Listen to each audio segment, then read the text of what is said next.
Hello ಸ್ನೇಹಿತರೆ, ಅಕ್ಕಿ ರೊಟ್ಟಿ, ಚಪಾತಿ, ಜೋಳದ ರೊಟ್ಟಿ ಜೊತೆಗೆ ಈ ರುಚಿಕರವಾದ ಸ್ಪೆಷಲ್ ಹೀರೆಕಾಯಿ ಪಲ್ಯ ಅಥವಾ ಗೊಜ್ಜು ಅಂತ ಹೇಳ್ಬೋದು. ಇದು ತುಂಬಾನೇ ರುಚಿಕರವಾಗಿರುತ್ತೆ. ಇದನ್ನ ಹೇಗೆ ಮಾಡೋದಂತ ನಾವು ಈ ವಿಡಿಯೋದಲ್ಲಿ ನೋಡೋಣ.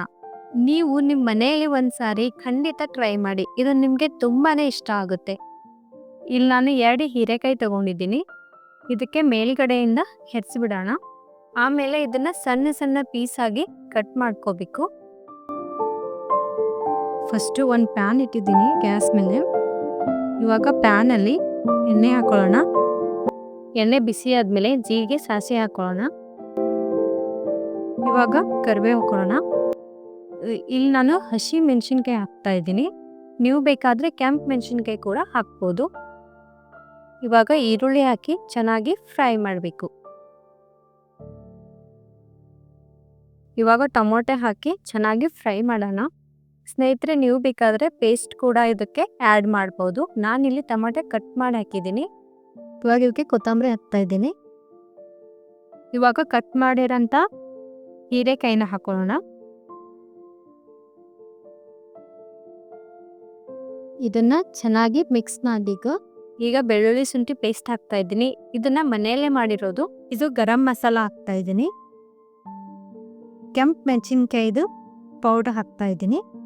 ಸ್ವಲ್ಪ ಅರಿಶಿನ, ಇಂಗು. ಇದು ಆಪ್ಷನಲ್ ಇದೆ, ನೀವು ಇದನ್ನು ಸ್ಕಿಪ್ ಮಾಡ್ಬೋದು.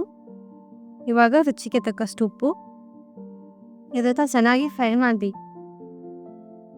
ಈಗ ನೀರು ಹಾಕೋಣ. ಇದಕ್ಕೆ ನಿಮಗೆ ಜಾಸ್ತಿ ಗಟ್ಟಿಯಾಗಿ ಬೇಕಾದರೆ ನೀರು ಸ್ವಲ್ಪ ಹಾಕಿ. ಇದಕ್ಕೆ ನಾನು ಕಲ್ಲೆಟ್ಟನ್ನ ಹಾಕ್ತಾ ಇದ್ದೀನಿ. ಈಗ ಒಣ ಕೊಬ್ಬರಿ ಹಾಕ್ತಾ ಇದ್ದೀನಿ. ಒಣ ಕೊಬ್ಬರಿ ಮೊದಲೇ ಹೆಚ್ಚಿಟ್ಕೊಂಡಿದ್ದೆ.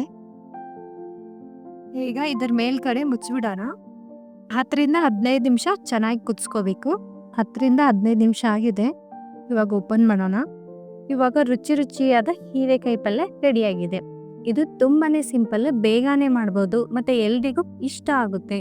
ಇದನ್ನ ನಾವು ಅಕ್ಕಿ ರೊಟ್ಟಿ ಜೊತೆಗೆ, ಚಪಾತಿ ಜೊತೆಗೆ, ಜೋಳದ ರೊಟ್ಟಿ ಜೊತೆಗೆ ಮತ್ತು ಸಜ್ಜೆ ರೊಟ್ಟಿ ಕೂಡ ಮಾಡ್ತಾರೆ. ಅದ್ರ ಜೊತೆಗೂ ತುಂಬಾನೇ ಚೆನ್ನಾಗಿರುತ್ತೆ.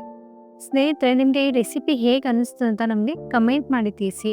ಹಾಗೆ ನಮ್ಮ ಚಾನಲನ್ನು ಸಬ್ಸ್ಕ್ರೈಬ್ ಮಾಡೋದನ್ನು ಖಂಡಿತ ಮರಿಬೇಡಿ. ನಿಮಗೆ ಬೇಕಾದಂಥ ರೆಸಿಪಿಗಳನ್ನು ಕಮೆಂಟ್ ಬಾಕ್ಸ್ನಲ್ಲಿ ನಮಗೆ ತಿಳಿಸಿ. ಮತ್ತು ಒಳ್ಳೆ ರುಚಿಯಾದ ರೆಸಿಪಿ ಜೊತೆಗೆ ಸಿಗೋಣ. ನಮಸ್ಕಾರ.